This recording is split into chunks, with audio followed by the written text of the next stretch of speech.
Bismillahirrahmanirrahim. Assalamualaikum warahmatullahi wabarakatuh. Anak-anak, kembali kita bertemu di pelajaran Bahasa Indonesia, Bahasa Kita. Nah, untuk tanggal 4 Agustus ini kita masuk ke materi bab 2, yaitu cerita fantasi. Untuk cerita fantasi sendiri, submaterinya terbagi menjadi beberapa bagian. Nah, di pertemuan sekarang, submateri yang dibahas adalah mengidentifikasi unsur cerita fantasi. Nah, di sini ada beberapa cover buku dari contoh cerita fantasi. Ada Nataga the Little Dragon, ada Berlian 3 Warna, ada Petualangan. Nah, kira-kira ketika kalian melihat 3 cover buku ini, ada bayangankah apa itu fantasi? Oke, selamat membayangkan dulu. Nah, sebelum mengetahui apa itu cerita fantasi, di sini ada poin penting yaitu tentang jenis fantasi. Nah, fantasi terbagi menjadi 2 macam, yaitu fantasi aktif, fantasi yang dikendalikan oleh pikiran dan kemauan. Contoh, seorang perancang, pelukis, dan penulis. Ketika seorang penulis diminta untuk membuat cerpen dengan tema misalnya tentang kehidupan anak, maka otomatis pikirannya akan tertuju pada kehidupan anak-anak. Ketika pelukis ingin membuat sebuah pemandangan, pikirannya, fantasinya akan tertuju kepada pemandangan, misalnya pemandangan laut atau alam ataupun hewan-hewan dan lain sebagainya. Nah, jadi fantasi aktif diulangi fantasi yang dikendalikan oleh pikiran dan kemauan.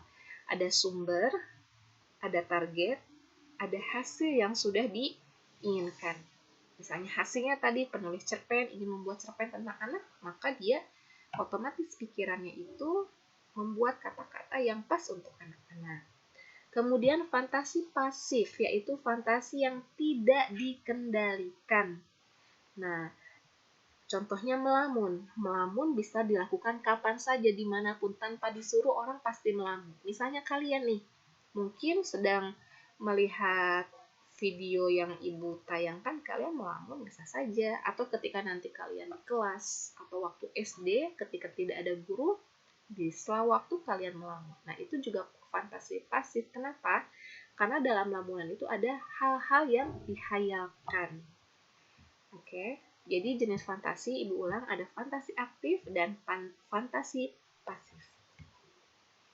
Nah, poin selanjutnya yaitu ciri umum cerita fantasi. Pertama, pengertian cerita fantasi.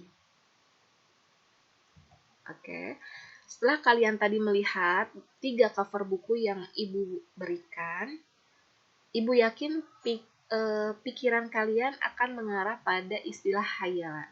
Nah, jadi cerita fantasi adalah cerita fiksi bersifat hayalan, tidak ditemukan dalam kehidupan nyata. Bisa saja tokoh dan latarnya juga adalah modifikasi. Jadi modifikasi itu buatan dalam kehidupan. Ya, jadi tidak terjadi dalam kehidupan nyata. Nah, temanya ada magic. Magic itu kaitannya dengan sihir, misalnya kekuatan tongkat ajaib ataupun apa. Supernatural itu hal-hal gaib. Futuristik itu tentang kehidupan di masa yang akan datang. Nah, kalau kalian pernah menonton film Doraemon, nah, sepertinya kalian tahu ya, ada tokoh Nobita yang ingin masuk ke misalnya kehidupan 10 tahun yang akan datang. Si Nobita ini masuk ke dalam laci mejanya dan tiba-tiba berada di kehidupan yang akan datang. Kemudian ketika si Doraemon mengeluarkan pintu kemana saja. Nah, futuristik kehidupan nyata. Nah, itu pasti hayalan karena kita tidak tahu apa yang akan terjadi dalam kehidupannya. Kehidupan yang akan datang, maaf, bukan kehidupan nyata, kehidupan yang akan datang futuristik itu. Kemudian ide cerita. Ide cerita tidak dibatasi oleh kehidupan nyata. Ada hayalannya. Tetapi mampu menitipkan pesan yang menarik. Kemudian peristiwa yang dialami tokoh terjadi pada dua latar, yaitu yang ada dalam kehidupan sehari-hari dan tidak ada dalam kehidupan sehari-hari. Misalnya latar waktu sekarang, pasti yang terjadi. Latar waktu yang tidak ada, misalnya 2000 tahun yang akan datang. Nah, itu kan di luar nalar kita, di luar pikiran kita. Alurnya misalnya ini memiliki kekhasan ya. Jadi bersifat, nanti ceritanya itu bersifat hayalan. Kemudian latar ruang dan waktu. Misalnya menerobos dimensi ruang dan waktu. Ini kaitannya juga dengan latar. Misalnya dalam kehidupan nyata adalah taman. Dalam cerita fantasi kalian menyebutkan istana permen ataupun sesuatu yang bersifat hayalan. Kemudian tokoh biasanya memiliki watak dan ciri unik yang tidak ada dalam kehidupan sehari-hari. Tokoh yang memiliki kesaktian-kesaktian tertentu. Tokoh yang mengalami peristiwa misterius. Tokoh mengalami kejadian dalam berbagai latar waktu. Tokoh yang hidup pada zaman berbeda. Kalian yang pernah melihat film Harry Potter, itu di sana kisah-kisahnya itu semuanya bersifat hayalan. Atau misalnya Frozen. Nah, di Frozen itu ada kekuatan-kekuatan dari tokoh utamanya, ya, seperti itu.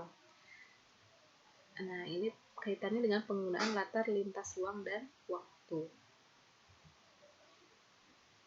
Nah, bisa dibaca ya.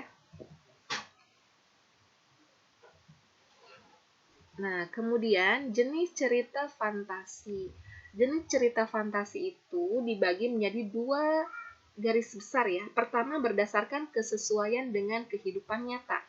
Ada fantasi total, fantasi yang menggunakan nama orang, objek, nama kota tidak ada dalam kehidupan nyata. Jadi semuanya hayalan. Misalnya nama orangnya, nama kota, misalnya tadi istana permen kan tidak ada dalam kehidupan nyata.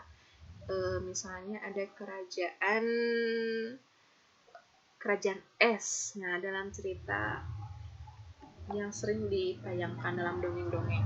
Nah, kalau fantasi irisan masih ada unsur-unsur dalam kehidupan nyata, misalnya penggunaan tempatnya atau peristiwa yang pernah terjadi dalam kehidupan dunia nyata. Misalnya dalam cerita ada kehidupan nyata dulu tentang kerajaan Majapahit.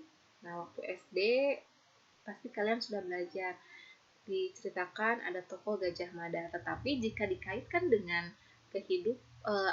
dengan fantasi, misalnya Gajah Mada yang bertemu dengan anak-anak sekolah. Nah, seperti apa nanti ketika masuk ke Albina, Ibu akan jelaskan, Ibu akan berikan ceritanya ya. Kemudian berdasarkan latar cerita, ada fantasi sezaman dan lintas waktu. Kalau sezaman, otomatis sejaman, satu zaman, menceritakan tentang satu masa. Misalnya fantasi masa kini, fantasi masa lampau. Jadi kalau masa lampau, hayalannya tentang masa lalu. Kalau mau masa yang akan datang, itu futuristik. Nah, untuk lintas waktu, ini menggunakan zaman yang berbeda. Contoh yang mudahnya itu dalam cerita Doraemon. Misalnya si Nobita yang sekolah, bermain dengan teman-temannya, terus dia tiba-tiba pulang, bicara sama Doraemon, ingin pergi ke kehidupan yang akan datang. Nah, seperti itu. Nah, untuk materi submateri ini Ibu cukupkan sekian. Mudah-mudahan bisa dimengerti. Bisa dilihat juga nanti file PDF-nya, dibaca kembali dan jangan lupa kerjakan kuisnya. Oke, wassalamualaikum warahmatullahi wabarakatuh.